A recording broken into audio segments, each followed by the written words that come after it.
હા જીજાજી, હા બોલ ને. મને છોકરી વાળા જોવા આવવાના છે. આ તો સારું ને, અત્યારે તને કોઈ મળતી નહોતી, હવે મળે તો હવે મુંજાઈ શું ગયો? જીજીને ફોન કર્યો તે તમ તારે મોજ કર, જોઈ લે. પણ એમાં થોડોક હે ને લોચો થઈ ગયો છે. હવે શું લોચો થઈ ગયો? તમે મને ખબર એકવાર સલાહ દીધી હતી કે તું છોકરી યાર મીઠી મીઠી વાતો કર ને તો કોઈક છોકરી તને રિલેશનશીપ આટું હા પાડશે. અને હું એક છોકરીને મળવા ગયો હતો ને તમે કીધું એમ મેં કર્યું હતું. હા તો થઈ તો ગયું તું ને. થઈ હું ગયો તું? એ છોકરીએ બગીચામાંથી 2 ફટાકા મારીને મને કાઢ્યો હતો. તો તે કઈ ગંડા કર્યા છે હવે, તો તને ઝાપટ મારે હવે. તને કીધું એમ નહીં બોલ્યો હોય. અને જે છોકરી ઝાપટ મારીને વહી ગઈ હતી ને એ જ છોકરી જોવા આવવાની છે એના બાપ આયરે. હાય હાય, તો તું ગયો ભાઈ હવે. મને એ ટેન્શન થાય કે ઘરે આવીને મારા બાપા સામે 2 ફટાકા નો ઝીકી લે ને તો સારું. કે આ તો ઓલો જ મહાણિયો છે. એ તો ઠીક, હવે તારા બાપાએ તને મારશે હવે આવું થાય ને તો.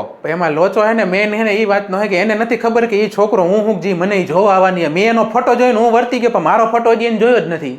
તો જી તને જોવા આવતી હોય ને હોકા આવે, તને ભાન ન પડે. હવે ગમે એમ કરીને કેન્સલ કરે એને ફોન કરીને ના પાડ દે કે તમે મારા ઘરે ન આવતા. પણ જીજાજી એને હું એમ કહી દઉં તો ભાઈ છોકરી બહુ દેખાવડી ને હારી એ મને ગમી ગઈ છે. પણ કરવું એવી રીતે કે તેમ કહી દઈશ કે એમાં હતું એવું એકચ્યુઅલીમાં કે તારી હારે હું પ્રેન્ક કરતો હતો ને સામે કેમેરો ચાલુ હતો. હું તને કહું નહીં, પહેલા તું મને ફડાકો મારીને વહી ગઈ.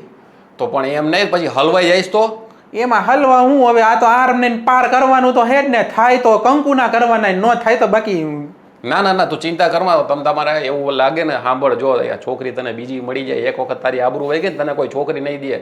હું તારો જીજાજી હું ફોન કરીને કહી દઉં એ લોકો. કાંઈ વાંધો નહીં, ભલે ને આવે બાપા હવે ઝાપટ મારશે એક ને 2 મારા બાપા સામે જ મારશે ને ક્યાં ગામ આખા વચ્ચે મારવાની છે. પણ તારી આબરૂ વહી જાય પછી ઓલા છોકરી વાળા બીજા નહીં કહે આને દીકરી દેતા નહીં.